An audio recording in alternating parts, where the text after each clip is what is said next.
अब हम एकादश स्कंद में प्रवेश करते हैं। इसको कहते हैं मुक्ति। समस्त देवता भगवान के पास आकर बोले, प्रभु आपका जन्म लेने का हेतु पूरा हो गया, अब कृपा करके आप अपने धाम पधारें। भगवान ने कहा, देखो कुछ काम बाकी है। ये जो मेरा परिवार है बहुत शक्तिशाली है, इनसे कोई नहीं जीत सकता, लेकिन ये कहीं न कहीं इनके अंदर दुष्टपन भी है। अगर जो इनको छोड़कर गया तो सबको नष्ट कर देंगे, इसलिए खुद जाने से पहले मैं इन सबको लेके जाऊंगा। ठीक है महाराज। एक समय की बात है, चातुर्मासा आया।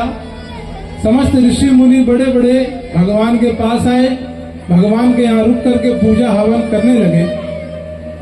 भगवान के जो बालक थे उनको मस्ती सूझी।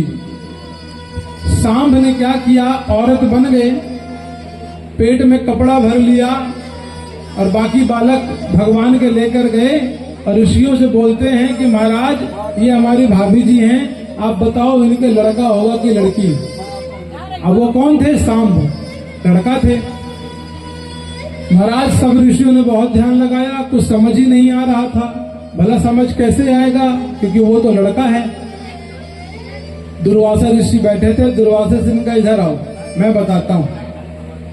दुर्वासा ऋषि ने कहा, ना इसके लड़का होगा ना इसके लड़की, इसके एक मूसल होगा, वही मूसल तुम यदुवंशियों के नाश का कारण बनेगा। गुस्से में आके बोल दिया महाराज। डर गए। जो ही कपड़ा खोला तो उस कपड़े के अंदर से एक मूसल निकला। घबरा गए। ऋषि की वाणी मिथ्या नहीं है। भागकर राजा अग्रसेन के पास गए, सारी कहानी बता दी। राजा अग्रसेन जानते हैं कि श्री कृष्ण ब्राह्मणों के बहुत बड़े भक्त हैं।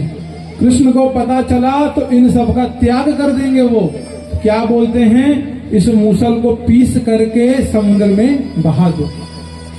ऐसा ही करते हैं, मूसल को पीसते हैं, समुद्र में बहा देते हैं। वही मूसल ऐरक नाम की घास बनके उगती है। उस मूसल का एक कण एक मछली खा लेती है। इधर महाराज ये सब भगवान की ही इच्छा से हो रहा था। अब भगवान ने विचार किया कि वो समय निकट आ गया कि मैं अब अपने परिकर को लेकर चलूं। भगवान ने सबको बोला, प्रभास क्षेत्र चलते हैं। पूरा परिकर वहां पहुंचा। सबने मदिरा पान कर लिया। सबने मदिरा पान कर लिया, सबको नशा चढ़ गया महाराज। छोटी छोटी बातों में एक दूसरे से लड़ने लगे, एक दूसरे पे अस्त्र चलाए, लेकिन अस्त्र से किसी को कुछ नहीं हुआ। समुद्र के किनारे वही ऐरक नाम की घास थी।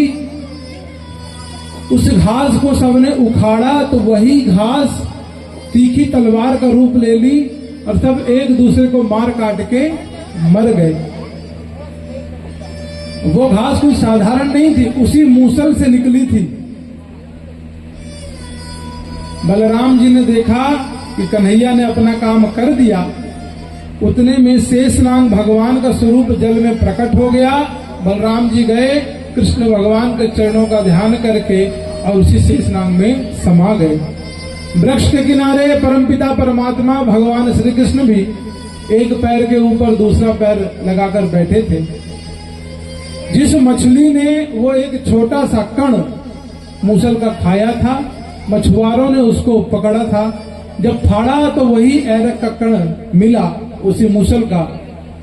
तो एक जरा नाम के व्याध ने उस कण को लेकर के अपने तीर के नोक पे लगा लिया था। जब वो जंगल आया तो उसने क्या देखा कि भगवान के चरणों को देखकर उसे लगा कि जैसे हिरण की आंखें। दूर से उसने तीर चला दी जो भगवान के चरणों में लगा। भगवान के चरणों का मांस फट गया और रक्त बहने लगा। जरा ने जब देखा तो चरण पकड़ के रोने लगा।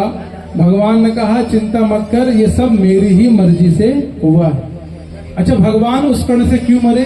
क्योंकि भगवान भी तो यदुवंशी हैं। श्राप क्या लगा था? ये मूसल पूरे यदुवंशियों के मृत्यु का कारण बनेगा।